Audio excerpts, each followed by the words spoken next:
Gimana kalau kita cari aja ya. Aku harus nulis rumusnya. V sama dengan S per T. Berarti buat mencari T itu S per V. Ya. Oke. Buat T1, kita tahu kalau misalkan T1 itu jaraknya D per 2. Terus dibagi kecepatannya. Ini T1 ya. Kita anggap T1 yang sebelah sini dan T2 itu yang sebelah sini. Oke, T1 kita tahu kalau misalkan distance-nya itu D per 2 dan buat kecepatannya kita tahu itu 55 km per jam. Nah, buat T2 itu kita tinjau yang 90 km per jam. Jaraknya berapa? T itu kan S per T. Jaraknya adalah D per 2, sama aja kayak tadi. Dan buat kecepatannya kita pakai 90 km per jam sekarang. Oke, kita udah tahu itu. Nah, lagi-lagi kita tinggal masukin ini ke persamaan awal, yaitu D per T1 ditambah T2.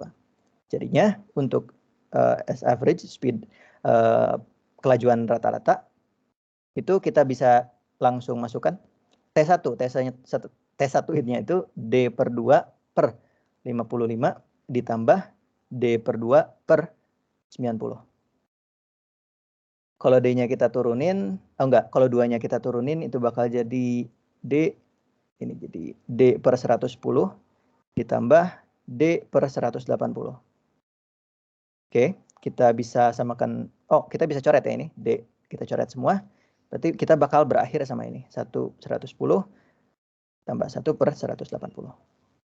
Gitu kira-kira. Oke, sisanya tinggal matematika kok. Kita samakan dulu penyebutnya, 1 per 110 ditambah 1 per 180. Samakan penyebutnya ya, 110 dikali 180, berarti ini 110 ditambah 180. Ini 1. Kita pindah-pindahkan, 110 dikali 180 per 110 ditambah 180. Itu kita bakal menghasilkan berapa hasilnya? Sorry. Kalkulator 110 dikali 180 dibagi 110 ditambah 180. Itu hasilnya adalah 68,3 km per jam. 68,3 km per jam. Hasilnya sudah kita hitung. Jadi begitu. Kan? 0,3 km per jam. Itu yang B. Oke, ada lagi yang mau ditanyakan?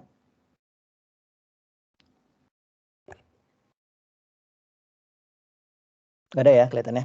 Oke, kita lanjut ke bagian selanjutnya, yaitu C. For the entire trip. Untuk keseluruhan perjalanannya. Untuk keseluruhan perjalanannya itu ya. Berarti kalau kayak gitu, misalkan dari sini A ke B, ya.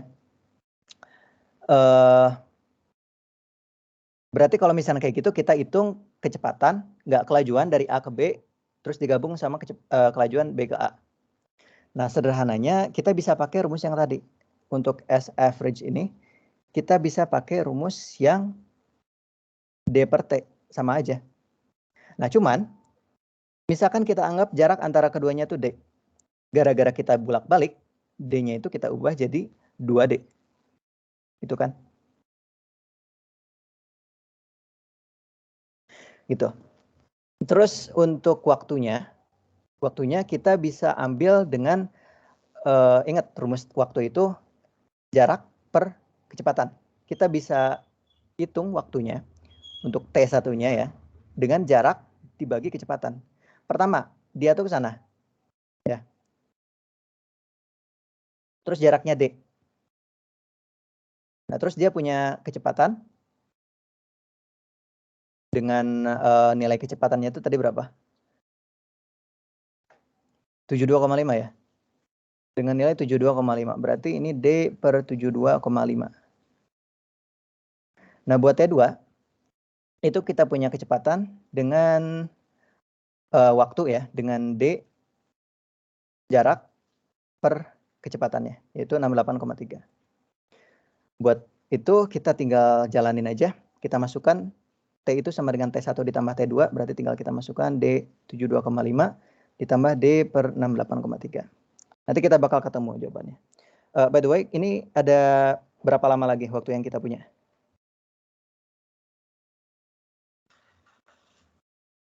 Bentar.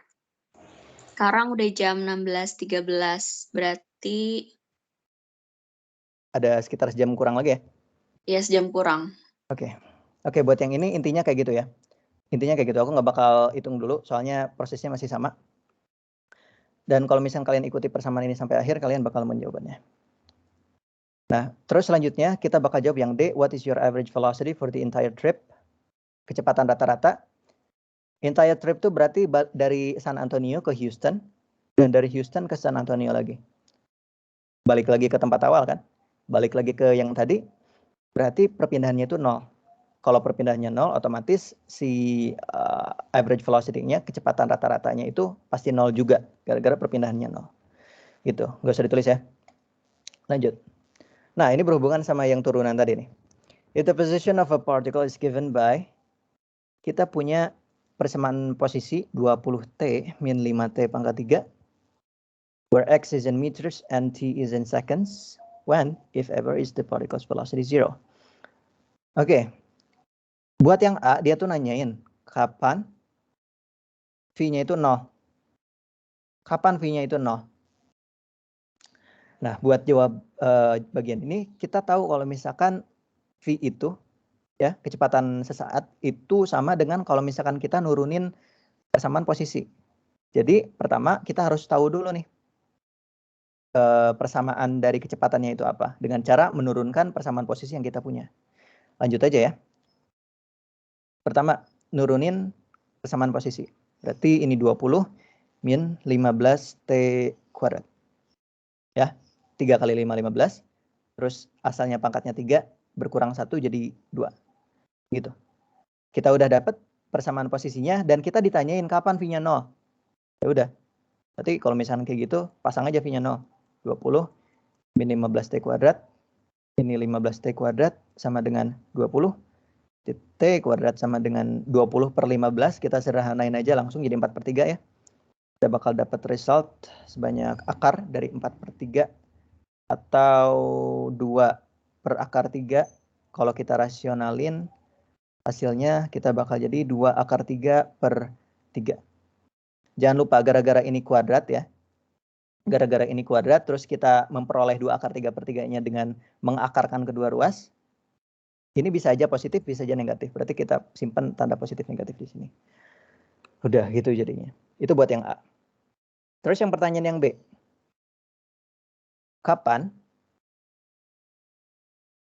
A atau percepatannya itu 0? Balik lagi ke definisi yang tadi, kita tahu kalau misalkan percepatan itu adalah persamaan turunan dari persamaan kecepatan. Percepatan itu. Berarti kalau misalkan kita nyari A, ya kita tinggal turunin aja kecepatannya. Kita langsung turunin ya. Kita punya persamaan kecepatan itu tadi 20 min 15T kuadrat. Kalau kita turunin, kita bakal dapat A, yaitu 20 kita turunin habis. Terus min 15T kuadrat, kita turunin bakal jadi min 30T. Gitu. Min 30T. Ditanya kapan A-nya 0? Ya udah kita substitusi aja 0 ke situ. 0 sama dengan min 30T. T sama dengan 0 per min 30 ya 0. Udah, berarti si A tuh 0, percepatan 0 ketika waktunya 0. Pas awal banget. Gitu. Oke, for what time range? Kapan A negatif? Oke, berarti aturannya di sini kapan A itu negatif atau kurang dari 0. Ya tinggal kita masukin aja kan persamaan percepatan yang tadi, yaitu min 30T. Ya udah, berarti kalau misalkan kayak gitu, kita kedua ruas dibagi min 30. Ingat ya, kalau min itu di nilainya ditukar, asalnya negatif jadi positif. Jadi nilainya ditukar ini.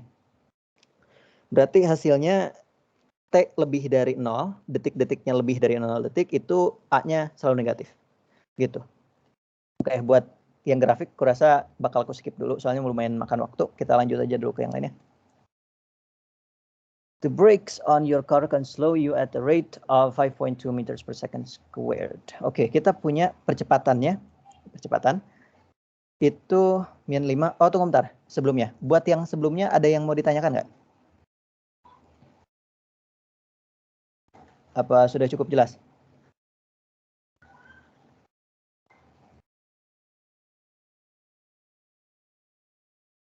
Oke, udah cukup jelas ya.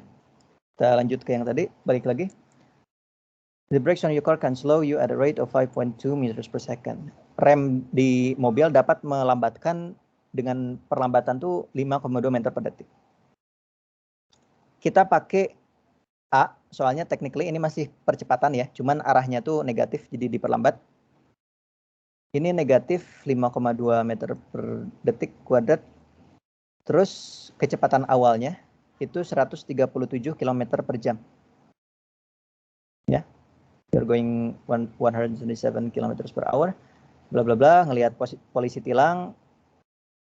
What is the minimum time? Apa waktu minimum? T-nya berapa? You can get your car under the 90 km per hour. Di mana kita berhasil mengubah mobil kita, kecepatan mobil kita menjadi 90 km per jam. Berarti V akhirnya itu 90 km per jam. Itu kan. Yang jadi pertanyaan, seberapa lama waktu yang kita butuhkan buat memperlambat mobil kita? Oke. Di sini kita bakal pakai salah satu rumus yang tadi kulihat ya, yang tadi kita lihat. Rumus yang bakal kita pakai itu V sama dengan V0 ditambah AT. Di mana kecepatan akhir dan ini kecepatan awal itu ditambah percepatan dan ini waktu. Ya. Intinya kecepatan akhir itu dicari dari kecepatan awal ditambah suatu percepatan dikalikan seberapa lama percepatan itu berlaku. Oke, kita langsung masukin, substitusikan ke persamaan yang ini. Kita bakal dapat V-nya itu 90 km per jam. Kita kelupaan sesuatu. Kita mestinya ngubah dulu satuan dari kecepatannya biar sesuai sama si percepatan. Buat V0, kita tahu kalau misalkan V0 itu 137 km per jam, dan buat nyarinya itu sebenarnya tinggal dikaliin aja sih, 137 dikali 5 per 18. Itu hasilnya bakal 137 kali 5 bagi 18. Hasilnya bakal jadi 38 meter per detik. Nah, terus V akhirnya 90 km per jam dikali 5 per 18. Itu 5 ya, ini 5, terus ini 25 meter per detik. Kan, ini 5 per 18 dari mana? Ya dari konversi. Dari meter per detik ke kilometer per jam, kebalik. Dari kilometer per detik, dari kilometer per jam ke meter per detik, pertama kita harus ngubah dulu kilometer ke meter kan? Oke, berarti dikali 1000.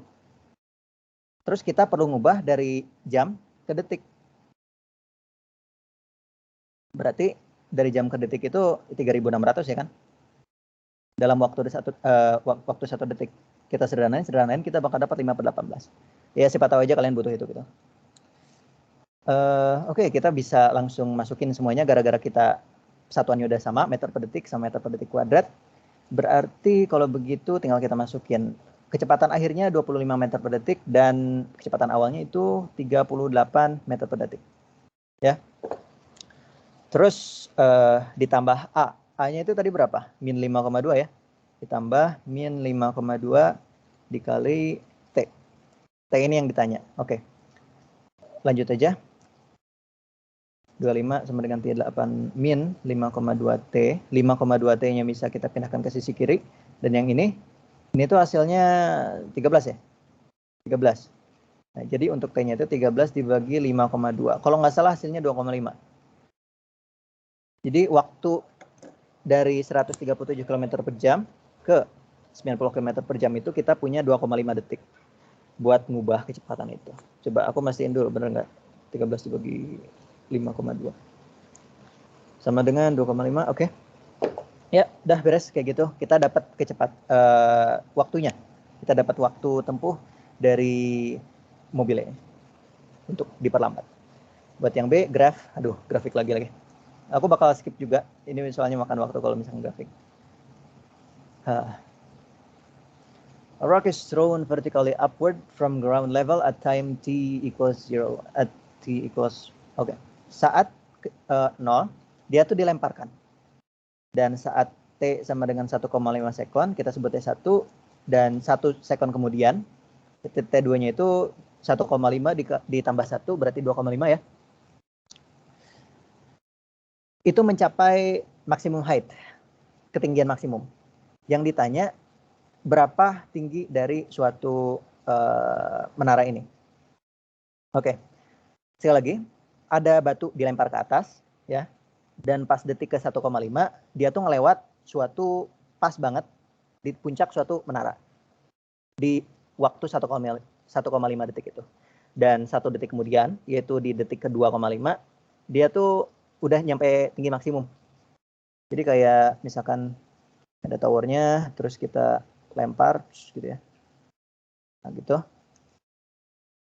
Kita tuh disuruh nyari tinggi dari ini. Nyari tinggi dari tower ini berapa? H-nya ya. H-nya berapa? Nah, buat ini, yang namanya H, buat suatu ketinggian gitu ya, ada satu rumus yang mesti diingat, yaitu rumus dari ketinggian, yaitu V0 Y khususnya dalam sumbu Y dikali T min setengah GT kuadrat. Oke. V0 itu kecepatan awal dalam sumbu Y, terus dikalikan T waktunya, dan dikurangi setengah dikali percepatan gravitasi dikali T pangkat 2, dikalikan waktu pangkat 2. Selama kita punya semua data ini, kita bisa nyari H-nya berapa. Oke, pertama, H-nya kita cari. V0. Nah, V0 kita belum tahu nih. V0 itu berapa? Kecepatan awalnya itu berapa? Kita perlu cari itu dulu. Nah, terus T-nya, oke, kita tahu kan. Pas 1,5 detik itu nyampe ke puncak towernya. Berarti kita bakal pakai T1, 1,5 detik ini. Dan percepatan gravitasi kita udah tahu, T-nya udah kita tahu. Berarti ya udah, kita tinggal nemuin V0, dan kalau V0 udah ketemu, soal kita ini udah beres. Gimana caranya? Jangan lupa. Saat detik ke 2,5, si batu ini mencapai ketinggian maksimum. Dan kira-kira ya, ketinggian maksimum, apa ciri-ciri dari ketinggian maksimum? Dari awal dia dilempar ke atas, punya kecepatan awal, set gitu kan ya. Pas nyampe ke atas, melambat, dan akhirnya berhenti. Itu yang perlu kalian perhatiin. Ketika di puncak, kecepatannya tuh 0. Kecepatan di sumbu Y-nya 0 sebenarnya. Jadi dari situ kita bisa pakai rumus kita yang tadi lagi sebenarnya.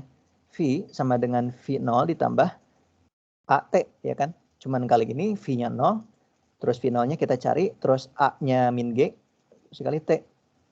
Ya oke, kita bisa nyari V0 kan? Ya udah. V0 itu ternyata GT. Berarti kalau kayak gitu, kita tinggal masukin buat nyari V0-nya. 9,8 meter per detik kuadrat ya, dari percepatan gravitasi dikalikan waktu si bola itu mencapai puncak. Bukan 1,5, bukan 1, tapi 2,5. Soalnya dari 1,5 dijumlahkan sama 1 jadi 2,5. Berarti kita pakai waktu 2,5 di sini ya. Dari situlah kita tahu bahwa kecepatan awalnya itu berapa? 9,8 dikali 2,5. 24,5 meter per detik. Oke. Nah, udah ketemu. Kita bisa langsung pakai rumus ini dan kita bakal langsung nemuin jawabannya. Oke, H sama dengan kecepatan awal. Kecepatan awalnya itu kita udah tahu 24,5. Kita udah anggap ini kecepatan awal di sumbu Y ya. Soalnya di sini nggak ada pergerakan horizontal sama sekali. Ini udah disebutin vertically upward, ke atas doang. Berarti V0 dan V0Y itu sama, gara-gara ini cuma ke atas. Dikalikan T, waktu tower itu kita pakai 1,5 dikali 1,5 min setengah dikali 9,8 dikali 1,5 kuadrat. Itu perlu dihitung. Biar ku hitung dulu. 24,5 dikali 1,5 min setengah dikali 9,8 itu 4,9 dikali 1,5 kuadrat. 1,5 kuadrat. Hasilnya itu 25,725 meter. 25,725 meter. Atau kalau misalnya kita mau bulatkan jadi 26 meter deh, nggak apa-apa.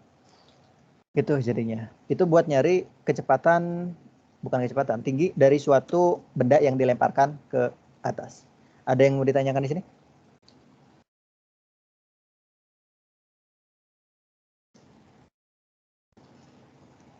Oke, kelihatannya udah cukup jelas. Kalau gitu kita lanjut ke selanjutnya. Oke, gerak 2 dan 3 dimensi. Sebelum itu kita mungkin aku perlu break dulu selama beberapa menit. Dan habis itu kita lanjut lagi aja. Gak akan lama kok.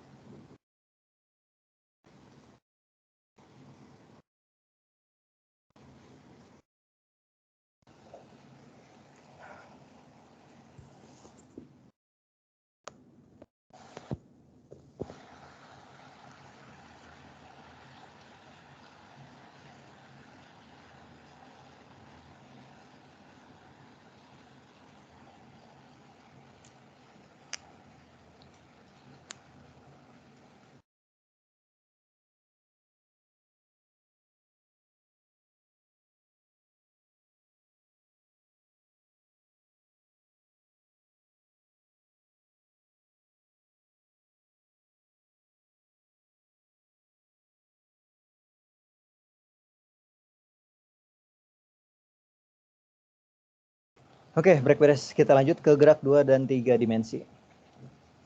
Intinya tuh gerak 2 dan 3 dimensi itu sama kayak sebelumnya. Kita masih pakai konsep-konsep kecepatan, kita masih pakai konsep-konsep percepatan yang sama. Cuman bedanya, kita tuh meninjau ini dari beberapa sumbu. Bisa dari sumbu X, bisa dari sumbu Y juga, bisa juga dari sumbu Z. Di mana kita meninjau gerakan di 3 dimensi. Tapi agak jarang sih sebenarnya kalau misalkan dalam level segini kita udah nanganin 3 dimensi. Tapi ya kita lanjut aja. Oke, position vector.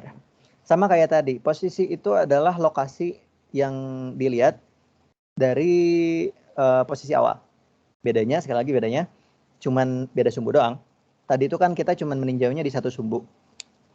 Nah, di sini kita punya 3 sumbu. Pertama ada I, ada J, ada K. Di mana I itu menyimbolkan X, sumbu X, dan yang ini itu menunjukkan J itu sumbu Y, dan K ini sumbu Z.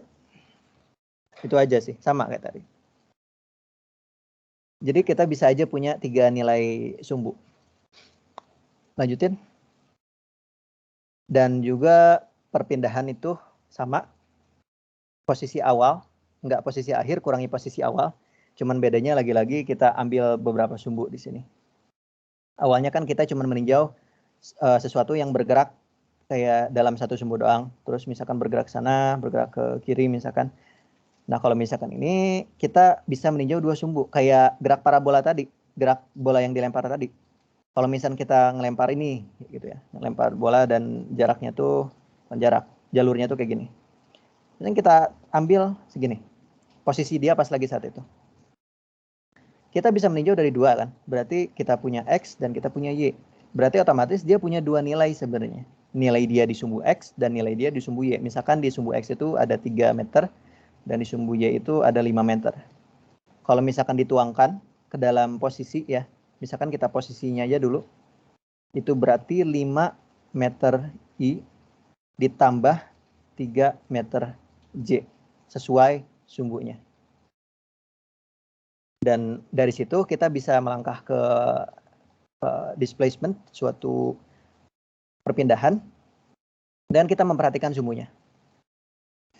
Lanjut, average velocity and instantaneous velocity sama aja kayak tadi, perpindahan dibagi waktu. Cuman lagi-lagi bedanya ini ada sumbu X, sumbu Y, dan sumbu Z. Dan kalau misalkan kalian disuruh ngitung resultan kayak gitu, mungkin kalian bakal perlu kayak sejenis Pitagoras, rumus Pitagoras kayak gitulah. Yang A kuadrat sama dengan B kuadrat tambah C kuadrat itu bakal berguna kalau misalnya kalian nyari magnitude. Oke, tapi ya sama aja. Kita tinggal perlu perhatiin sumbu-sumbunya. Dan di sini kita ada kecepatan sesaat, turunan pertama dari fungsi posisi sama aja.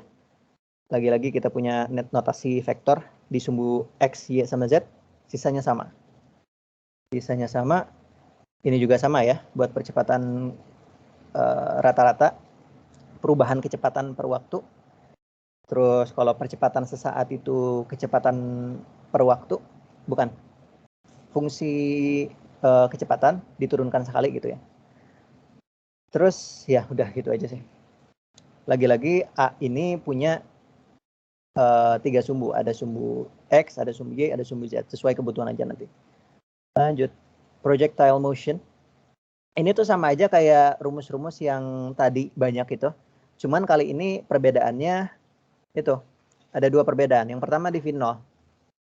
Seringkali di proyektil itu kita ngelempar suatu benda dengan sudut.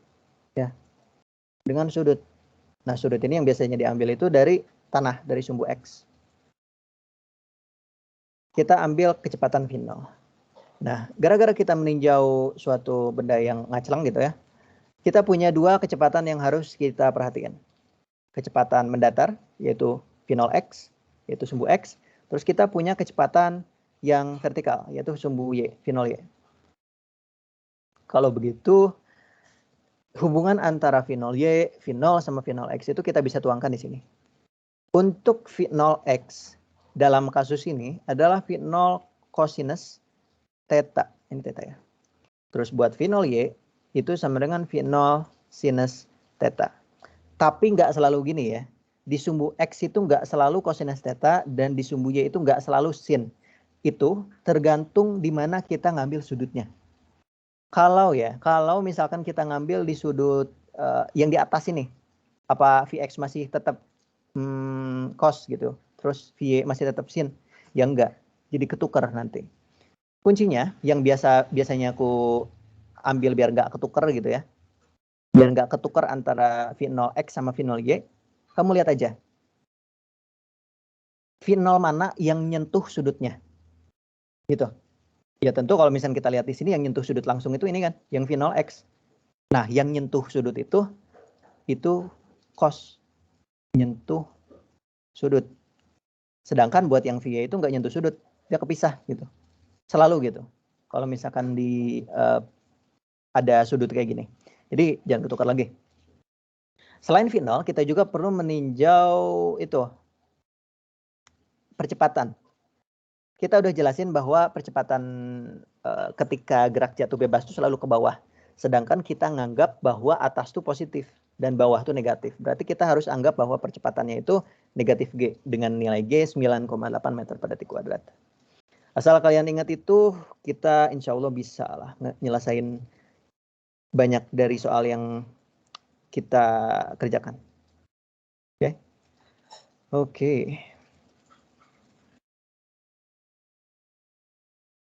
Min 9,8 meter per second kuadrat. Min. Oke. Ini tuh jadi bentuk-bentuk soal tadi yang udah diubah untuk menyesuaikan persamaan-persamaan yang kita udah tentukan tadi. Lanjut, projectile motion. Ini agak menarik juga. Kita bisa mengetahui nilai Y cuma dengan mengetahui sudut sama kecepatan awalnya sama apa tuh namanya? Jaraknya dalam sumbu X. Cuman menurutku mah ini nggak terlalu sebenarnya nggak terlalu penting juga sih. Paling kalau misalkan mau mempercepat pekerjaan boleh. Tapi selagi kalian paham sama rumus-rumus yang tadi, yang kayak ginian bisa dicari sendiri kok. Nah, terus yang ini. Kalau yang ini tuh agak sederhana sebenarnya. Bisa aja kita turunin sekarang. Ini tuh ceritanya buat nyari range, buat nyari suatu jangkauan terjauh. Kalau misalkan kita ngelempar sesuatu, nah R itu adalah jarak terjauhnya. Gitu. Nah, rumusnya V0 kuadrat per G sin 2 theta. Lagi-lagi, kalau misalkan kalian paham rumus yang tadi, ini sebenarnya nggak usah sih. Nanti kita bakal coba turunin kalau misalkan masih ada waktunya. Soalnya ada soal tadi yang melibatkan ini. Uniform circular motion, gerak melingkar beraturan. Ketika sebuah partikel travels, bergerak sepanjang lingkaran, ya, misalkan aku lagi muter-muterin sebuah bola di sini. Dengan kecepatan konstan V, itu tuh sebenarnya ada percepatan, ya. Tapi kita udah tahu kalau misalkan percepatan tuh perubahan kecepatan. Sedangkan di sini katanya kecepatannya konstan. Ya, terus di mana dong ini percepatannya? Nah, percepatan itu tuh hadir dalam bentuk percepatan sentripetal. Sentripetal tuh artinya center seeking, mencari tengah. Jadi percepatan inilah yang membuat si bola tuh masih muter-muter. Kalau misalkan nggak ada percepatan ini, bola ini bakal lepas. Gara-gara misalkan dia punya kecepatan misalkan ke arah sini, terus for some reason talinya putus, berarti nggak ada percepatan lagi, dia bakal terus lurus. Ya. Nah, percepatan inilah yang mencegah si bola tuh lepas keluar. Jadi kalau di sini percepatan tuh bukan merubah nilai kecepatan, cuma lebih ke ngubah arah. Dimana kita bisa mencari itu di rumus A sama dengan V kuadrat per R. V kuadrat itu kecepatan linearnya, kecepatan di tegak lurusnya, terus R itu jari-jari dari sebuah lingkaran. Ya. Oke. The time for the particle to complete a circle, atau periode, ya ini namanya periode. Oke. Tadi udah jelas ya yang percepatan. Kita bahas soal periode. Periode ini sederhana kok. Kita masih ingat kan buat rumus T, waktu itu jarak dibagi kecepatan. Nah, kita buat jarak ini sebuah lingkaran. Keliling sebuah lingkaran. Keliling sebuah lingkaran itu 2 PR ya kan, dibagi V. V-nya kecepatan linear yang kita udah tentukan tadi. Nah, buat nyari periode berarti udah gini aja. 2 PR dibagi V. Yang sebenarnya diturunin dari jarak per waktu sih. Gitu. Jarak per kecepatan. Ya. Lanjut. Gerak relatif. When two frames of reference A and B are moving relative to each other at constant velocity, maksudnya kalau misalkan dua benda, misalkan aku punya mobil ya, misalkan aku punya mobil sini dan kita ada mobil lagi di sini ya. Misalkan mobil yang ini V2 dan mobil ini V1 ya. Kalau misalkan kita meninjau dari beberapa titik poin yang berbeda-beda, kecepatannya bisa beda. Misalkan ya, oke lah kita lurusin dulu ya buat yang ini. VPA sama dengan VPB ditambah VBA. Kita bakal lebih paham ini kalau misalkan kita itu deh, kita pakai soal. Mungkin kita bisa kerjakan soal itu dulu sekalian kita ngerjain gerak relatif. Ada deh kalau nggak salah. Yang ini, nah ini. Soalnya agak susah dijelasin juga kalau misalkan itu tanpa contoh soal. A boat is traveling upstream in the positive direction of an x-axis at 14 km per hour. Oke, kita ceritanya ada sungai di sini. Ceritanya ada sungai di sini. Terus ini ada perahu. Ya, ada perahu, terus dia tuh gerak sebanyak 14 km per jam. Terus airnya itu ke sana dengan kecepatan 9 km per jam. Oke, ada beberapa detail yang perlu kita perhatiin di sini. At 14 km per hour with respect to the water of the river. 14 km per jam terhadap air. Terhadap kecepatan air. Berarti kita bisa tulis itu sebagai kecepatan boat terhadap air, water, sama dengan 14 km per jam. Terus, kita punya 9 km per jam with respect to the ground. Itu airnya. Jadi untuk kecepatan airnya terhadap ground itu 9 km per jam. Nah, yang pertama itu menanyakan what are the magnitude and direction of the boat's velocity with respect to the ground. Yang ditanyain itu V terhadap dari boat ke ground, dari perahu ke tanah. Nah, kalau misalkan kayak gitu, kita balik lagi ke rumus yang tadi, di mana VBG ya itu sama dengan VBW ditambah VWG. Buat sekedar ngebayangin ya, apa yang kita maksud dengan 14 km terhadap air di sungai. Jadi itu seolah-olah kalau misalkan kita traveling berdua gitu ya, sama-sama naik mobil, kecepatan kita ketika dilihat dari mobil kita dan mobil teman kita tuh beda, bisa beda. Maksudnya, misalkan nih, aku ada mobil gitu kan, aku ada mobil, terus traveling 5 meter per detik ke sana, dan satu lagi bakal ada mobil dengan sana 3 meter per detik. Ya, oke. Pertama, gini aja deh. Kalian ada di sini, 5 meter per detik gitu kan. Nah, terhadap tanah gitu ya, misalkan kecepatan 1 terhadap tanah, ini mobil 1, ini mobil 2, terhadap tanah itu sama dengan 5 meter per detik. Kalau misalkan kamu ngelihat, V2G itu 3 meter per detik ya, buat kecepatan mobil 2 terhadap tanah itu 3 meter per detik. Itu 3 meter per detik. Nah, kalau misalkan kamu diam gitu ya di atas mobil dan kamu ngelihat mobil yang ada di depan ini, kecepatannya nggak akan sama dengan kecepatan kalau misalkan kita lagi diam di tanah. Cara mengerjakannya, kita gini aja. V1 terhadap 2, V2 terhadap 1 ya, gara-gara kita mau melihat apa tuh namanya teh? Kecepatan mobil 2.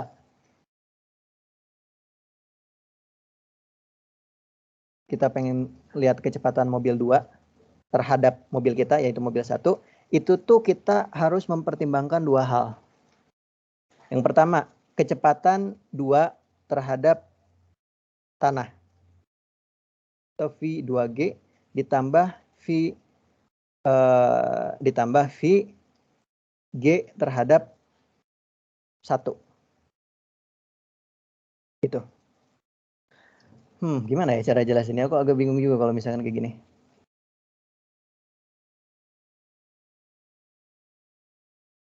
Gimana kalau gini? Kita anggap 3 meter per detik, 5 meter per detik, ini kita kurangi 3 semua. Ya. Kita kurangi 3 semua, berarti seolah-olah si mobil ini diam. Kalau misalkan seolah-olah mobil ini diam, enggak bekerja. Enggak bekerja kalau buat kayak gitu mah.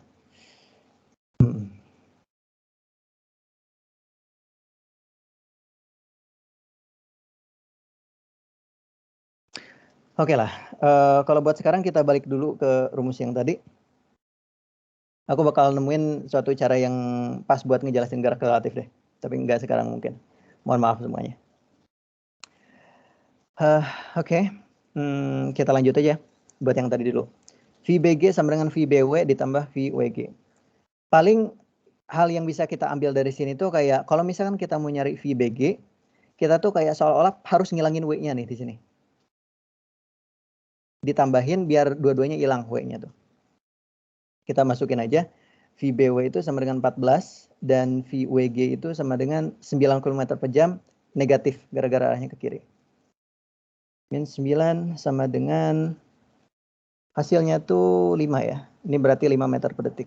Kecepatan dari boat ke ground itu 5 meter per detik. Ya udah kayak gitu. Terus yang B itu, kita udah tahu ya, ini 5 meter per detik. Terus dia tandanya positif berarti ke arah kanan ya. Oke, kalau begitu udah beres sebenarnya. Ini A-nya 5 meter per detik. Terus kalau yang B-nya itu ke arah kanan. 5 meter per detik, terus yang B itu ke arah kanan. Terus yang C. What are the magnitude and direction of the child's velocity with respect to the ground? Ini tuh katanya ada a child on the boat walks on the front to rear at 6 km per hour with respect to the boat. Berarti kalau kayak gitu, ada anak kecil yang kayak gini berlari ke arah front to rear, berarti dari depan ke belakang, ke arah kiri berarti 6 km per jam. Kita sebut ini V kid terhadap boat.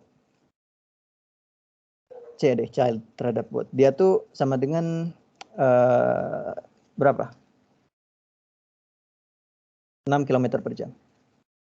Yang ditanya itu buat yang C, V child terhadap ground, VCG.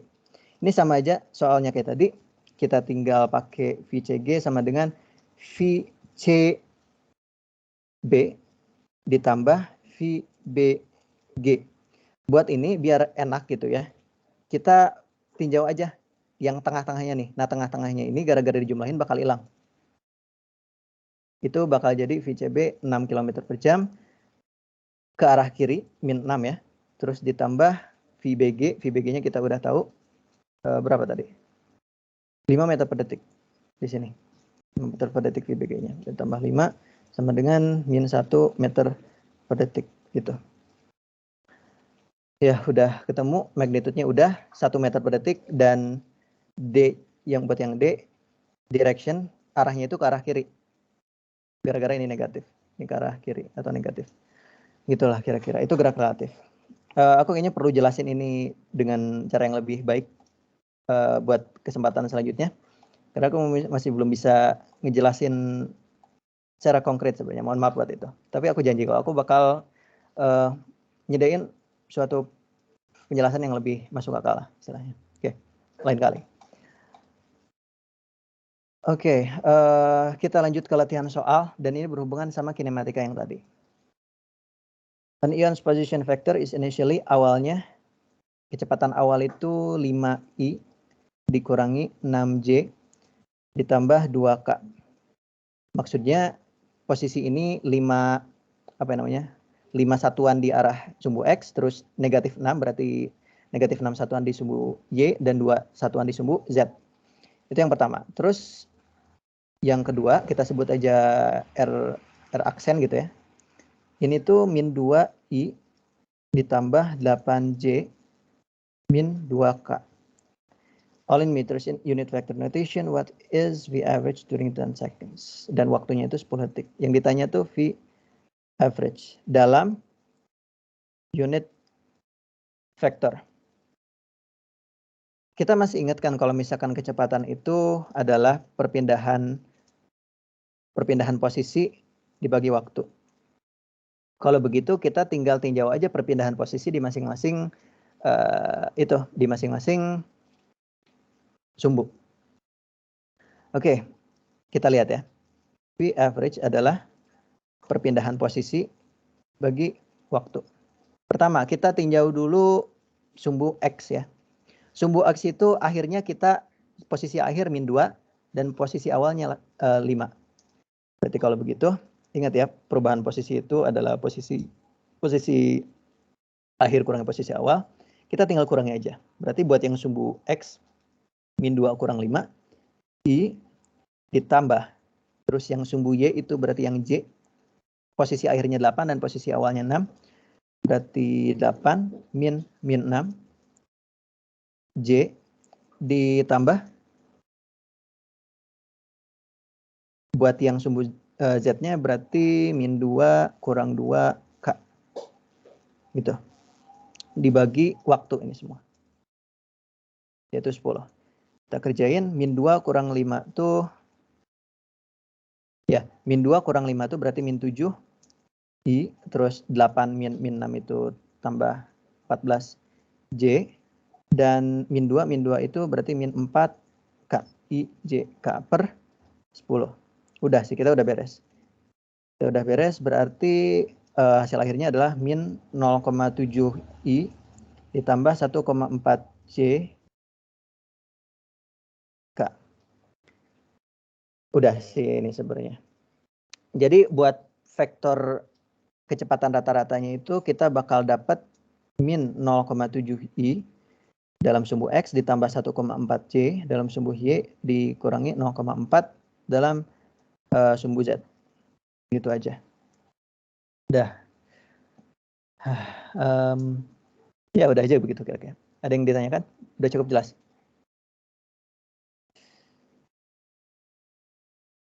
Oke, udah ya. Kita lanjut selanjutnya. A particle leaves the origin with an initial velocity. Kecepatan awalnya itu kita sebut V0 aja ya, 3 I meter per detik. Dan akselerasi konstan itu min 1 I kurangi 0,5 J meter per detik kuadrat. When it reaches its maximum x coordinate, what are its a velocity? Ketika x max, yang pertama kecepatannya itu berapa, dan yang kedua posisinya berapa, posisinya segimana. Nah, x max ketika perpindahan di sumbu x-nya itu ke arah positifnya itu maksimum. Soalnya gini deh, kita bayangin suatu benda ini. Pertama dia tuh punya kecepatan awal 3I meter per detik ya kan. Yang namanya 3I, I itu berarti ngarahnya ke sumbu X. Berarti kalau misalnya kita gambar kira-kira kayak gini. Pertama dia punya kecepatan kayak gitu. Kecepatan yang 3 meter per detik ke arah sumbu X.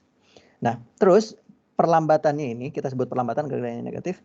Nah, ini lihat arah di sumbu I-nya tuh negatif, berarti ke kiri. Arah percepatannya itu ke kiri. Min 1 meter per detik kuadrat. Berarti yang asalnya punya kecepatan ke kanan, gara-gara diperlambat ke arah kiri, akhirnya dia pasti bakal melambat terus sampai akhirnya berhenti ya kan. Pas dia berhenti di sini. Nah, inilah yang namanya X maksimum. Itu. X maksimum itu dari posisi awal ke posisi terjauh dia di sumbu X. Ketika X maksimum, ingat ya, kecepatannya itu sama dengan 0. Kecepatannya itu sama dengan 0 meter per detik, gara-gara udah berhenti ya kan. Berarti lagi-lagi kita bisa hitung waktu sampai dia ke situ. Kita disuruh buat nyari kecepatan ya kan. Nyari kecepatan berarti kita harus nyari kecepatan di sumbu X itu berapa, terus di sumbu Y itu berapa. Buat nyari sumbu X kita udah tahu kalau misalkan itu tuh 0 meter per detik. Nah kalau misalkan buat sumbu Y gimana? Buat sumbu Y itu adalah V0 ditambah A dikali T ya kan. Permasalahannya T-nya kita nggak tahu. Kita nggak tahu T itu kapan ketika si Vx ini berhenti, T-nya kapan. Nah bisa aja kita cari tahu dari sini. Berarti dari rumus ini deh, Vx sama dengan V0x min gara-gara melambat ya, min AT. Vx-nya 0, V0x-nya itu berapa? 3 meter per detik, dikurangi perlambatannya itu dalam sumbu X itu adalah 1, terus dikali T-nya itu adalah T yang kita cari. Berarti T sama dengan 3 detik.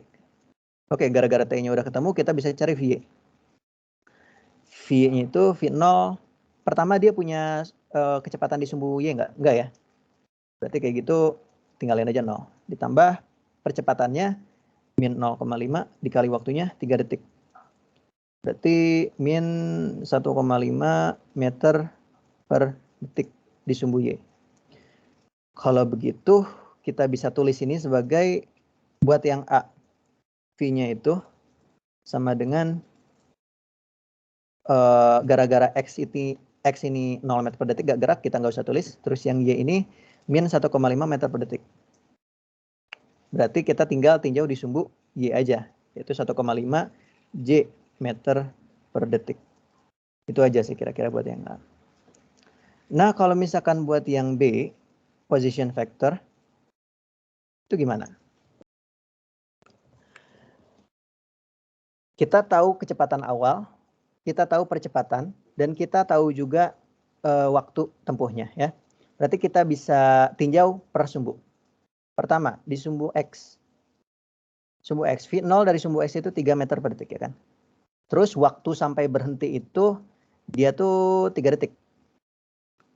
Dan V-nya itu adalah 0 meter per detik ya kan, gara-gara udah berhenti.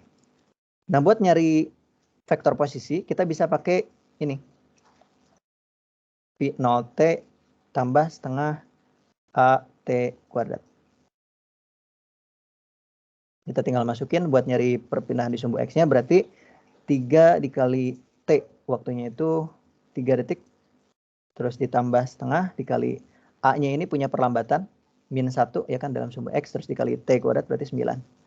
Berarti 9 dikurangi 9 bagi 2, 4,5. Berarti dalam sumbu X itu 4,5 meter per detik. Oh, kok meter sih? Meter per detik sih, harusnya meter.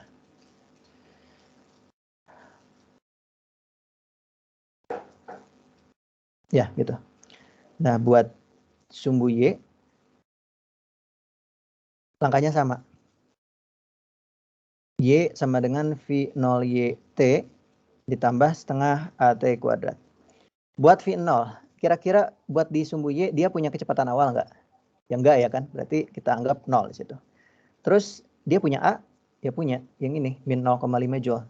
Berarti kita anggap min 0,5, terus kita tahu waktunya adalah 3 ya, 3 detik, berarti 3/2. Berarti kalau kayak gitu, min 0,5 per 2 dikali 9, berarti 1/4 ya. Berarti 1/4 dikali 9 itu berapa? 9 bagi 4, 2, 8, 1, ya 2,25. Berarti buat di sumbu Y, vektor posisinya itu min 2,25 meter per detik lagi. Min 2,25 meter buat di sumbu Y. Jadi kalau misalnya kita nyatakan dalam vektor, unit vektor ya, kira-kira bakal kelihatan kayak gini. Untuk yang B, position vektornya kita tahu kalau misalkan X-nya itu 4,5 meter, berarti 4,5 meter I, terus dikurangi 2,25 meter J. Itu aja sih kira-kira. Jadi kita tahu kalau misalnya vektor posisinya itu segitu. Ya, aku rasa masih ada soal di sini tapi nggak sempat kita bahas. Jadi buat itu kayaknya udah dulu buat sekarang. Oke, kayaknya segitu aja dulu buatku ya. Mohon maaf yang sebesar-besarnya.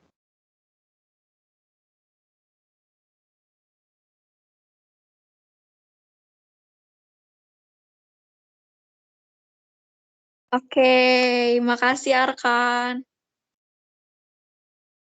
Keren banget. Oh, Rian mau nanya kah? Salah emot. Oh, kirain mau nanya. Siapa tahu mau nanya. Oh, ini siapa tahu nanya di akhir-akhir. Keren banget, Arkan. Makasih ya udah ngejelasin ke kita semua tentang materi kinematika ini. Gimana nih, kalian pada paham nggak? Paham lah ya. Iya, karena keren banget. Arkan nih ngejelasinnya keren banget. Udah. Oke, teman-teman, makasih ya yang udah datang hari ini. Aku apresiasi banget kalian udah datang di hari Sabtu sore-sore. Walaupun mungkin ada yang ngantuk atau gimana, tapi kalian udah keren banget karena datang hari ini. Buat nanti kalau kalian yang tadi ada sempat lost-lost dikit gitu, rekamannya bakal dimasukin ke Drive Akademik ya. Jadi bisa kalian tonton ulang.